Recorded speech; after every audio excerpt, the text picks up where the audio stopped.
Of course, medical checks were instituted to prevent hermaphrodites and people of diverse genders and that sort of thing from competing in these competitions. But the individualistic sports in a mass age have been disprivileged and are largely regarded as strange wonderland sports that the masses only flip channels over in relation to the Olympics.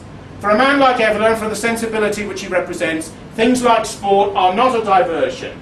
They are targets for initiation in relation to processes of understanding about self, the other and life that transcend the moment.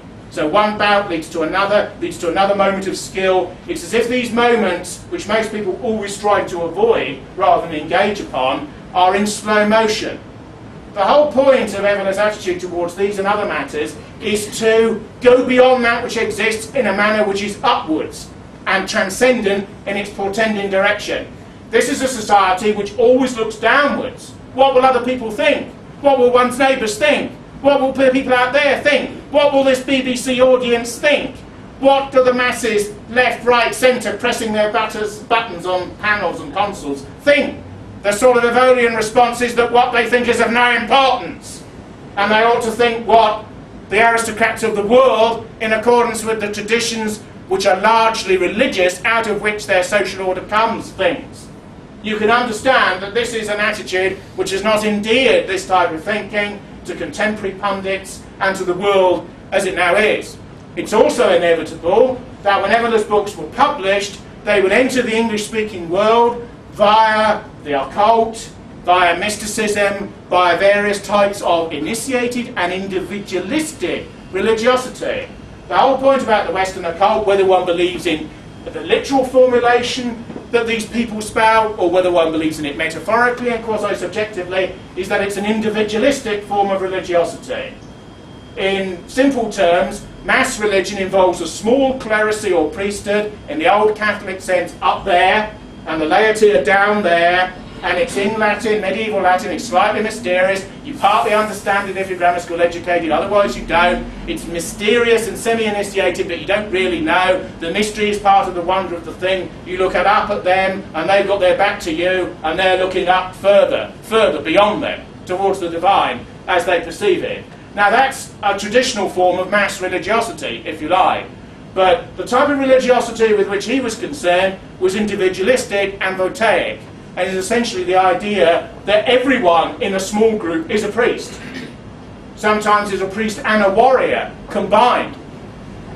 One of the many scandals that we have in modernity is crimes that are committed by members of various religious groups and organisations.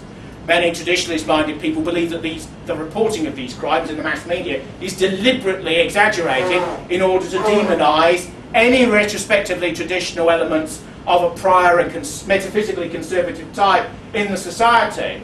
But if one looks at it another way, and one of the things about Evola is the creativeness of the aristocratic mind that looks at essentially centrist and bourgeois problems in a completely different perspective.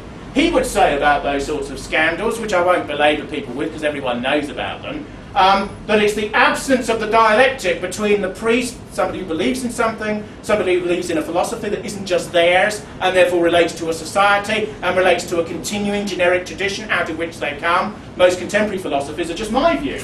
Just my view as a tiny little atom, rather than my view as something that's concentric and links me to something larger and which can therefore be socially efficacious. But from an Evolian perspective, the absence of the warrior or the martial and soldierly traditions and its interconnection with belief and the individual who believes is the reason for decadence or deconstruction or devilment or decay in these religious organisations.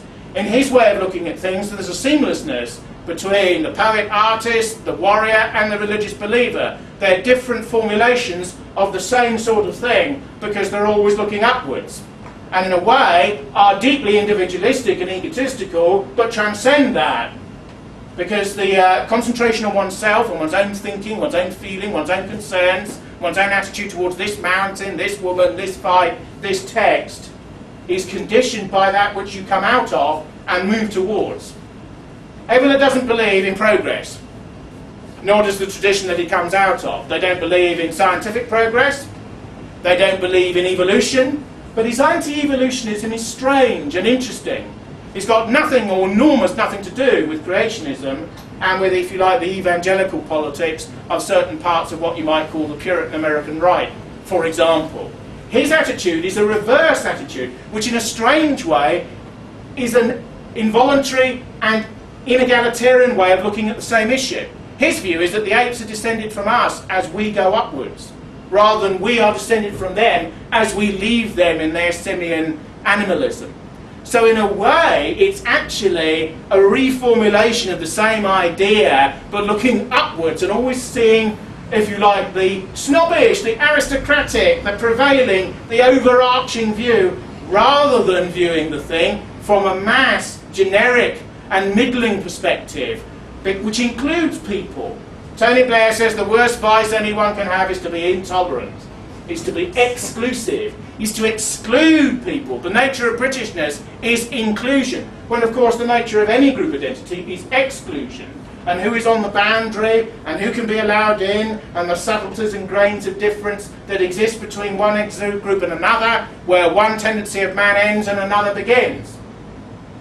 Evola believes, in a very controversial way, that decline is morphic and spiritual combined. In other words, races of man have a spiritual dimension, have a higher emotional dimension, have a psychological dimension, but never forget that Evola is not a Nietzschean. He is not somebody who believes it's all at this level. He believes that the God speaks to man, that God speaks to man directly and indirectly, and the civilizations that we come out of are based essentially on religious premises. Moderns who sneer at these sorts of attitudes, of course, forget that virtually every civilization that mankind has ever had, until relatively recently, and every civilization, the old documents and artefacts of which are included in the storehouse of the British Museum, just over there, in central London, were religiously and theologically based. It's only really in a post-Enlightenment, late Scottish Enlightenment, English Enlightenment, French Enlightenment, 18th century plus sort of a way, that the secularization of Western Europe rivals the rest of the planet. Further east in Europe, less of it. Further south in Europe, a bit less of it. Religiosity on most of the other continents of the earth is still a primary force, but Evola would despise the sort of religiosity that prevails there, because he would see in it broken down thinking, syncretism. The people who would say he would be in favour of contemporary Saudi Arabia, for example, would probably be sorely disappointed. He would see, under the religious police, under the strict observance of this or that rule, American satellite dishes and modern devices, and that which is external and which has been in relation to modernity and which has been internally accepted. So Evola is always the critic, if you like, and always on the outside.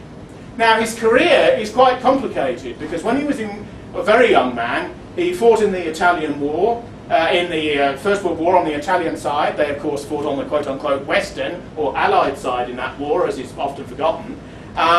There's some extraordinary photos of him on the internet in these goggles and these helmets, looking extraordinarily fascistic, you know, and that movement hadn't really even been created then, you know. He looked like that in a D'Annunzian type way, stylistically, even before the gesture itself.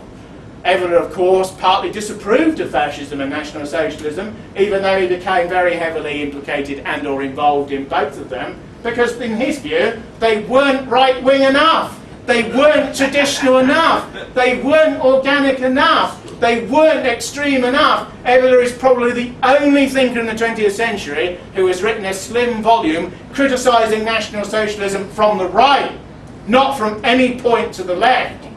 He only aligned with these movements because they forced modernity to question itself, and because they were anti-democratic, and because they were ferocious and desired morally and semi-theologically, because few, including liberal critics, would deny that there was a semi-theological insistence to most of the radical European movements, even of the left, but certainly of the right, in the last 20th century, certainly the first half of the last century.